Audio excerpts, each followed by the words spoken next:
لیکن یہ کہ امام مہدی کی حکومت قائم کرنے کے لیے کون لوگ آئیں گے؟ عرب جو ہیں وہ اندر سے کھوکھلے ہو چکے ہیں، عیاشی نے، دولت نے، پیسے نے، دولت، پیسہ، عیاشی، اس کی وجہ سے کھوکھلے ہو چکے ہیں۔ یہاں میں آپ کو دو حدیثیں سنانا چاہتا ہوں۔ سنن ابن ماجہ کی روایت ہے حضرت ابو ہریرہ سے رضی اللہ تعالی عنہ، قال قال رسول اللہ صلی اللہ علیہ وسلم اذا وقعت الملاحم بعث اللہ بعثا من الموالی ہم اکرم العرب فرسا واجودہ سلاحا یوید اللہ بہم الدین، رواہ ابن ماجہ عن ابی ہریرہ رضی اللہ تعالی عنہ۔ جب ملاحم کا دور شروع ہوگا تو اللہ تعالیٰ اٹھائے گا ایک لشکر یا لشکروں پر لشکر موالی میں سے۔ موالی کون ہے؟ عربوں نے جب فتح کیا تھا اس پورے علاقے کو خلافت راشدہ کے دوران، اور پھر وہ لوگ جو ہے، ایک رائے تو یہ تھی کہ انہیں غلام بنایا جائے سارے آبادیوں کو، لیکن یہ کہ حضرت عمر کا اجتہاد تھا، اس کے مطابق جو ان کو غلام نہیں بنایا گیا تو وہ موالی کی حیثیت رکھتے ہیں۔ عربوں میں دم نہیں ہے، موالی میں سے لشکر اٹھیں گے کہ جو در حقیقت حضرت مہدی کی حکومت کو قائم کریں گے۔ دوسری حدیث سنیے، عن عبداللہ ابن الحارث رضی اللہ تعالی عنہ، اور یہ ابن ماجہ کی روایت ہے، قال قال رسول اللہ صلی اللہ علیہ وسلم یخرج الناس من المشرق فیوطئون للمہدی یعنی سلطانہ، لشکر نکلیں گے، لوگ آئیں گے مشرق سے، اور وہ حضرت مہدی کی حکومت کو جمائیں گے اور قائم کریں گے۔ اب ذرا نوٹ کیجئے کہ جزیرہ نما عرب کے مشرق میں کون سے ملک ہیں؟ تین: ایران، افغانستان، پاکستان۔ یہ تین سالڈ مسلم ممالک، مسلم آبادی اکثریت۔ ویسے تو یہ کہ آگے ہندوستان میں 20 کروڑ مسلمان ہیں، لیکن وہ 20 کروڑ جو ہے وہ تو 80 کروڑ کے اندر تحلیل ہو جاتے ہیں غیر مسلموں میں، لیکن یہاں جو معاملہ ہے یہ غالب اکثریت کے۔ ان میں سے ایران کا معاملہ جہاں تک ہے، نمبر ایک یہ کہ وہ شیعہ عقائد کے حصار میں بند ہے، اس سے ادھر ادھر ہونا اس کے لیے ممکن نہیں۔ حدیث میں یہ بھی آتا کہ اصفہان سے 70,000 یہودی دجال کا ساتھ دیں گے۔ لیکن بہرحال خراسان ایک صوبہ ہے افغانستان کا اس وقت بھی، شمال مشرقی کونے میں، مجھے امید ہے وہاں سے خیر کی، کیونکہ خراسان کا لفظ وہاں پہ شامل ہے، اور حضور کی حدیث میں بعد میں آپ کو سناؤں گا کہ خراسان سے فوجیں چلیں گی جو یروشلم کو دوبارہ حاصل کریں گی، فتح کریں گی۔ جیسے پہلے یروشلم کھویا عربوں نے تھا، دوبارہ حاصل کیا تھا کرد نے، کرد خون صلاح الدین ایوبی رحمۃ اللہ علیہ، ایسے اب پھر عربوں نے کھویا ہے، لیکن لینے والے خراسان سے لشکر آئیں گے۔ یخرج من خراسان رایات سود لا یردها شیء حتی تنصب بإیلیا، خراسان کے علاقے سے کالے علم لے کر لشکر چلیں گے جن کے رخ کو کوئی موڑ نہیں سکے گا جب تک کہ وہ جا کر یروشلم میں نصب نہ ہو جائے۔ اس کے بعد نام آتا ہے پاکستان کا۔ یہ ہے میری اور آپ کی داستان، اور یہ ہے سبب جس کی وجہ سے کہ میں آپ سے یہ گفتگو کر رہا ہوں۔ اصل میں تو کس لیے؟ محض ایک علمی استفادہ، محض اپنی بات آراء کو ظاہر کرنے کا شوق نہیں، بلکہ یہ کہ اپنی ذمہ داری ہم پہچانیں کہ ہم کس مقام پر کھڑے ہیں۔ دیکھیے، اس پاکستان کے بارے میں یا ہندوستان کے بارے میں علامہ اقبال نے کہا تھا اپنے ترانہ ملی میں، میر عرب کو آئی ٹھنڈی ہوا جہاں سے، میرا وطن وہی ہے، میرا وطن وہی ہے۔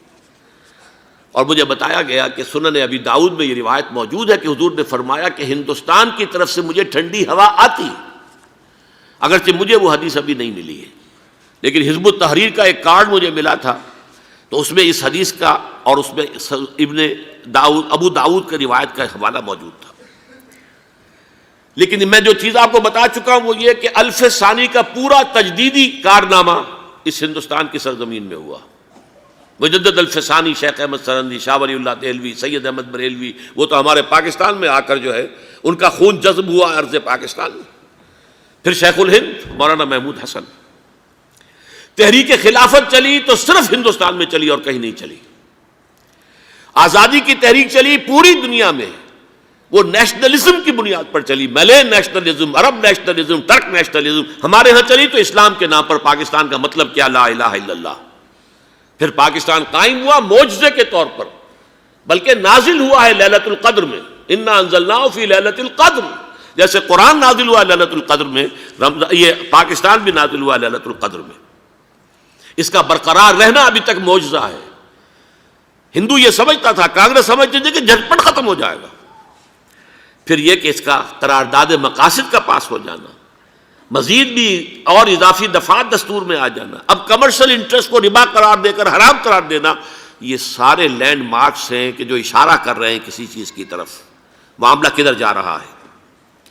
پھر یہ کہ یہ جو 14ویں صدی کے مجدد تھے شیخ الہند، اس کے بعد سے کچھ ایسی شخصیتیں عظیم پیدا ہوئی ہیں ہند میں، جن کو میں سمجھتا ہوں کہ 14ویں صدی کے مجدد اور 15ویں صدی کے مجدد کے درمیان یہ 15ویں صدی کے مجدد کی راہ کو سیدھا کرنے والے، جیسے کہ حضرت یحییٰ نے کہا تھا میں تو آنے والے کا راستہ سیدھا کر رہا ہوں حضرت عیسیٰ کے لیے، ایسے ہی 15ویں صدی کے لیے امام مہدی کے لیے راستہ صاف کرنے والے سب سے پہلے علامہ اقبال، جنہوں نے اسلام کا تصور دین کی حیثیت سے دوبارہ زندہ کیا ہے، ورنہ اسلام ایک مذہب کی شکل اختیار کر چکا تھا۔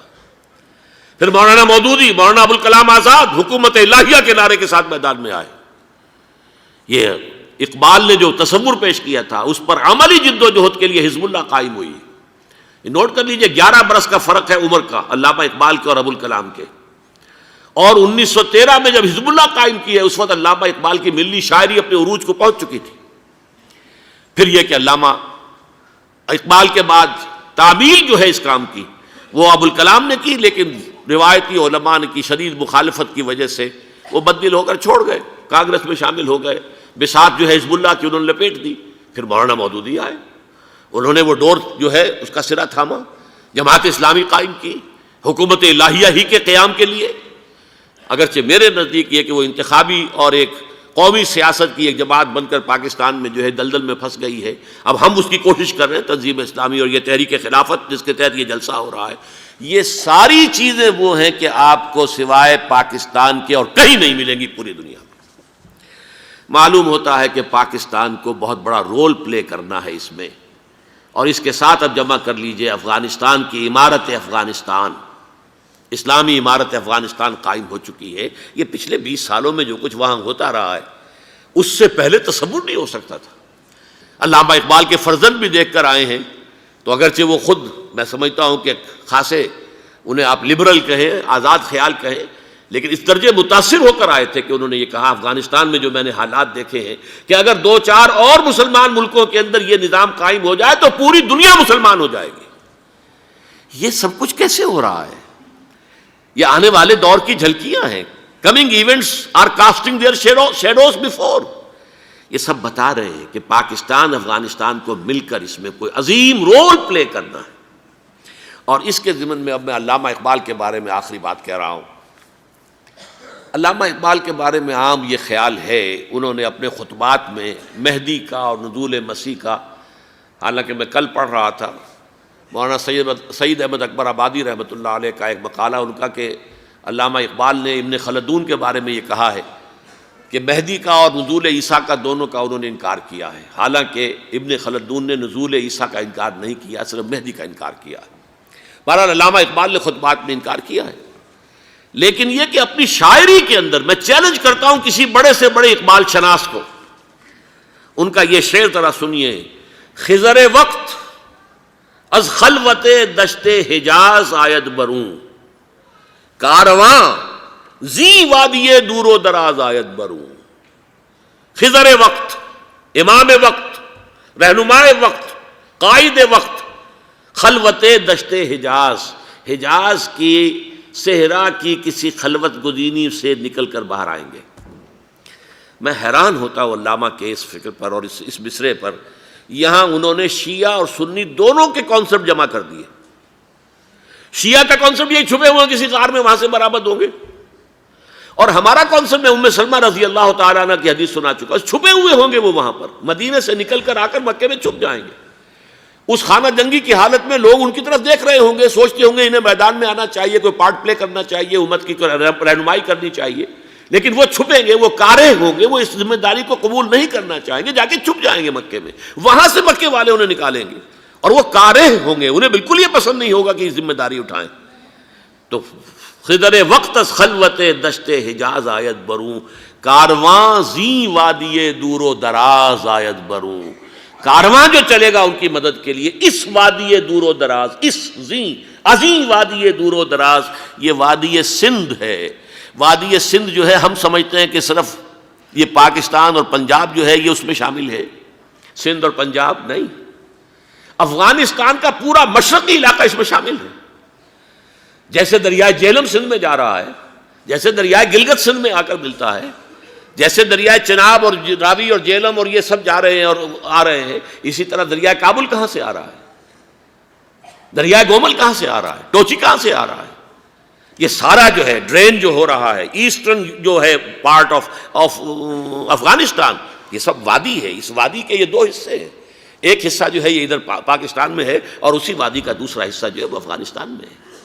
کارواں زی وادی دور و دراز آیت بروں، کارواں چلے گا یہاں سے، یخرج ناس من المشرق یؤتون للمہدی یعنی سلطان ہی، مشرق سے فوجیں چلیں گی کہ جو مہدی کی حکومت قائم کریں گی، اور یخرج من خراسان رایات و سود، اور خراسان سے سیاہ پرچم چلیں گے کہ جن کا رخ کوئی موڑ نہیں سکے گا، حتیٰ تنصب بإیلیا، یہاں تک کہ وہ جا کر یروشلم کے اندر نصب ہو جائیں گے۔ حضرات، میں ایک میری گفتگو کا حصہ باقی تھا لیکن میں اسے چھوڑ رہا ہوں، اس لیے کہ گلوبلائزیشن جو اس کی ہوگی، جو خلافت علی منہاج النبوہ کی تجدید کامل حضرت مہدی کے ہاتھوں عرب میں ہوگی، اس سے پہلے اس کے لیے محنت، کوشش، جد و جہد پاکستان اور افغانستان میں ہو چکی ہوگی جو اسے سپورٹ کرے گی اور وہاں جا کر حکومت قائم کرے گی۔ اس کے بعد گلوبلائزیشن کا جو مرحلہ اس کا ہے وہ حضرت مہدی کے ہاتھوں نہیں ہے، وہ حضرت عیسیٰ ابن مریم ان کے نزول کے بعد ہے، جن کے نزول کے بعد دجال کا خاتمہ ہوگا اور یہودیوں کا استیصال ہوگا۔ مسلمانوں پر بھی بڑی تکالیف عربوں پر آئیں گی، شدائد آئیں گے، لیکن یہ وہ میں حصہ ملتوی رکھتا ہوں کسی دوسری محفل اور کسی دوسری مجلس اور نشست پر۔